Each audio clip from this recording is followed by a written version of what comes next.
بسم اللہ الرحمن الرحیم۔ السلام علیکم۔ آج 4 اگست پاکستان سمیت عرب دنیا کی تازہ ترین خبرنامے کے ساتھ میں ہوں محمد ابو ذر۔ بڑھتے ہیں خبروں کی جانب اور شامل کرتے ہیں آج کی پہلی خبر۔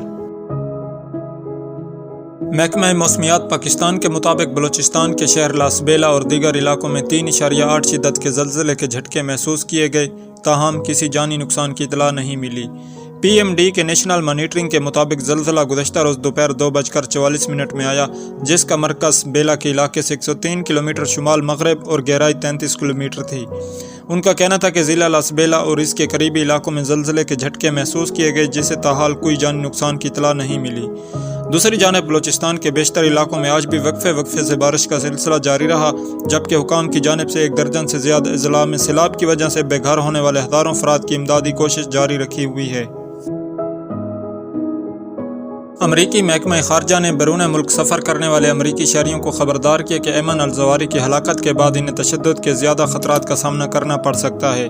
غیر ملکی خبر رساں ادارے AFP کے رپورٹ کے مطابق ایمن الزواری اتوار کی صبح 6:18 پر افغانستان کے دارالحکومت کابل میں ایک امریکی ڈرون حملے میں مارے گئے۔ ان کی موت 2011 میں اسامہ بن لادن کی ہلاکت کے بعد القاعدہ کے لیے سب سے بڑا دھچکا ہے۔ محکمہ خارجہ نے امریکی شہریوں پر زور دیا کہ وہ اعلیٰ سطح کی جانچ اور صورتحال سے متعلق اچھی طرح آگاہی کے بعد ہی بیرون ملک کا سفر کریں۔ محکمہ خارجہ سے جاری بیان میں بتایا گیا کہ موجودہ معلومات کے مطابق دہشت گرد تنظیمیں دنیا کے مختلف ممالک میں امریکی مفادات کے خلاف دہشت گردی کے حملوں کی منصوبہ بندی کر رہی ہے۔ ان کا کہنا تھا کہ دہشت گرد خودکش حملہ، قتل، اغوا، ہائی جیکنگ اور دھماکوں سمیت متعدد دیگر حربے استعمال کر سکتے ہیں۔ جو بائیڈن انتظامیہ کے سینئر حکام نے بتایا کہ مصر کے 31 سالہ جہادی کو اتوار کی صبح 2 ہیل فائر میزائلوں سے نشانہ بنایا گیا۔ وہ افغانستان کے دارالحکومت میں 3 منزلہ مکان کی بلکونیوں میں تھا۔ وفاقی وزیر داخلہ رانا ثناء اللہ نے عزم کیا کہ حکومت پاکستان تحریک انصاف PTI کے حامیوں کو کل 4 اگست کو الیکشن کمیشن کے دفتر کے سامنے احتجاج کرنے کی ہرگز اجازت نہیں دے گی، کیونکہ کمیشن کا دفتر ریڈ زون میں آتا ہے۔ اسلام آباد میں وزیر اطلاعات مریم اورنگزیب کے ہمراہ پریس کانفرنس کرتے ہوئے رانا ثناء اللہ نے کہا کہ ہمیں جو رپورٹ موصول ہوئی ہے، یہ لوگ وہاں آ کر ہنگامہ آرائی کرنا چاہتے ہیں۔ الیکشن کمیشن کے دفتر پر حملہ آور بھی ہو سکتے ہیں، تو اس پر سپریم کورٹ اور اسلام آباد ہائی کورٹ کے احکامات ہیں کہ ریڈ زون میں کوئی احتجاج کرنے کی اجازت نہیں۔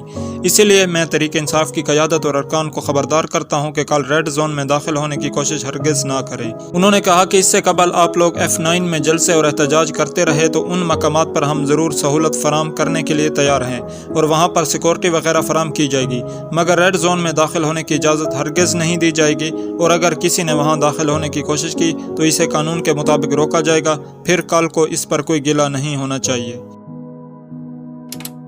وزیر اعظم شہباز شریف نے بلوچستان کے سیلاب زدہ علاقوں کے لوگوں کو ریلیف دینے، امداد فراہم کرنے اور ان کے نظام زندگی کو بحال کرنے کے لیے متعلقہ حکام کو اقدامات کی 24 گھنٹے نگرانی کرنے کی ہدایت دے دی۔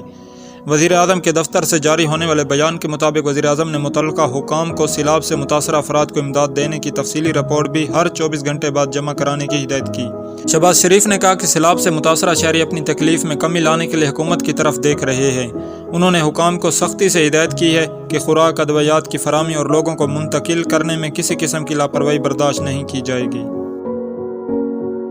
سری لنکا کے صدر نے خبردار کیا کہ سری لنکا کو غیر معمولی معاشی بحران کی وجہ سے ایندھن کی قلت کے ساتھ شدید خطرے کا سامنا ہے، جو کم از کم سال کے آخر تک جاری رہے گا۔ غیر ملکی خبر رساں ادارے AFP کے مطابق معیشت کو سنبھالنے میں ناکامی پر ہونے والے احتجاج پر سری لنکا سے فرار ہونے کے بعد گزشتہ مہینے 73 سالہ رنیل وکرما سنگھے صدر بنے تھے۔ پارلیمنٹ کے نئے اجلاس سے خطاب کرتے ہوئے ان کا کہنا تھا کہ آج ہمیں ایسی غیر معمولی صورتحال کا سامنا ہے جسے ہمارے ملک کی حالیہ تاریخ میں کبھی نہیں کرنا پڑا۔ بھارتی ریاست آندھرا پردیش میں کپڑے بنانے والے ایک پلانٹ میں گیس کی اخراج کے بعد حالت غیر ہونے پر کم از کم 112 خواتین کو طبی امداد فراہم کرنے کے لیے ہاسپٹل میں داخل کر دیا گیا۔ کراچی کے علاقے گارڈن میں واقع پولیس ہیڈ کوارٹر میں دستی بم دھماکے کے نتیجے میں 2 پولیس اہلکار جاں بحق اور 2 شدید زخمی ہو گئے۔ ترجمان ڈسٹرکٹ سٹی پولیس کراچی نے بتایا کہ گارڈن میں واقع پولیس ہیڈ کوارٹر میں تقریباً 11:15 بجے دستی بم دھماکہ ہوا۔ انہوں نے کہا کہ دستی بم دھماکہ اسلحہ خانے میں انسپیکشن کے دوران ہوا، جس کے نتیجے میں پولیس کانسٹیبل شہزاد اور صابر شہید ہو گئے، جبکہ سینئر انسپیکٹر سعید اور پولیس کانسٹیبل علی گوہر زخمی ہوئے۔ علامہ اقبال ایئرپورٹ لاہور سے دبئی جانے والے مسافر طیارے میں خوفناک آگ بھڑک اٹھی، تاہم کوئی جانی نقصان نہیں ہوا۔ تفصیلات کے مطابق طیارے میں آتش زدگی کا واقعہ پنجاب کے دارالحکومت لاہور کی علامہ اقبال ایئرپورٹ سے اڑان بھرنے والی نجی ایئر لائن کے طیارے کے ساتھ پیش آیا۔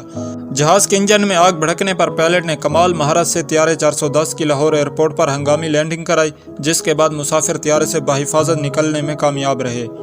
اطلاع ملنے پر مسافروں میں خوف و ہراس بھی پھیلا تھا، تاہم پائلٹ کی کمال مہارت سے صورتحال پر جلد قابو پا لیا گیا۔ اس حوالے سے ذرائع کا کہنا ہے کہ نجی ایئر لائن نے دوسرے طیاروں کے ذریعے مسافروں کو دبئی روانہ کر دیا۔ امریکہ کی سعودی عرب اور یو اے ای کو میزائل ڈیفنس سسٹم دینے کی منظوری۔ امریکی وزیر خارجہ نے سعودی عرب اور متحدہ عرب امارات کو میزائل ڈیفنس سسٹم کی فروخت کی منظوری دے دی ہے۔ پینٹاگون کے مطابق ڈیل کے تحت سعودی عرب کو $5.3 ارب کے 300 میزائلوں سمیت مطلوبہ اوزار اور ٹیکنیکل سپورٹ فراہم کی جائے گی۔ متحدہ عرب امارات کو $2.25 ارب کے 96 تھرڈ میزائل مطلوبہ اوزار اور اسپیئر اور ٹیکنیکل سپورٹ فراہم کی جائے گی۔ ڈیفنس میزائل سسٹم کی فراہمی کا اعلان امریکی صدر جو بائیڈن کے دورہ سعودی عرب کے بعد کیا گیا، جبکہ اس سے قبل جو بائیڈن انتظامیہ نے سعودی عرب کو جارحانہ اسلحہ نہ بیچنے کی پالیسی اختیار کی ہوئی تھی۔ تاہم اس ڈیل کے بعد خیال کیا جا رہا ہے کہ بائیڈن انتظامیہ نے اپنی یہ پالیسی واپس لے لی ہے۔ 48 گھنٹوں میں پی ٹی آئی کے خلاف ریفرنس سپریم کورٹ بھیجیں، نواز شریف کی اتحادیوں کو ہدایت۔ وزیر اعظم شہباز شریف کی زیر صدارت حکمراں اتحاد قائدین کے اجلاس کی اندرونی کہانی سامنے آ گئی۔ ذرائع کے مطابق اجلاس میں مسلم لیگ نون کے قائد اور سابق وزیر اعظم نواز شریف نے اتحادی جماعتوں کو آئندہ 48 گھنٹوں میں پی ٹی آئی کے خلاف ریفرنس سپریم کورٹ بھیجنے کی ہدایت کر دی۔ ذرائع کا کہنا ہے کہ نواز شریف نے ہدایت کی ہے کہ سپریم کورٹ سے استدعا کی جائے کہ اس ریفرنس کو فل کورٹ سنے۔ نواز شریف کا کہنا تھا کہ ملک دشمن عناصر کے ایجنڈے پر عدم استحکام پیدا کرنے والوں سے کوئی رعایت نہیں برتی جائے گی۔ عمران خان سی پیک کو رول بیک اور کشمیر کا سودا کرنے میں بھی براہ راست ملوث ہیں۔ اس موقع پر قومی وطن پارٹی کے سربراہ آفتاب شیر پاؤ نے کہا کہ اتحادی حکومت کو اب کارکردگی دکھانی ہوگی، حکومت کو مہنگائی کے جن کو ہر صورت قابو کرنا ہوگا۔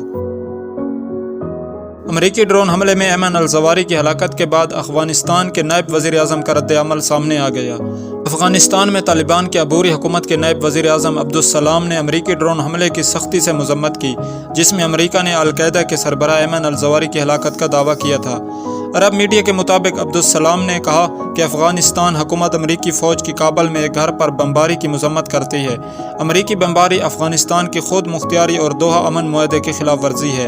عبدالسلام نے مزید کہا کہ امریکی بمباری ناقابل برداشت اقدام ہے۔ افغان حکومت دوحہ امن معاہدے کی پابند ہے۔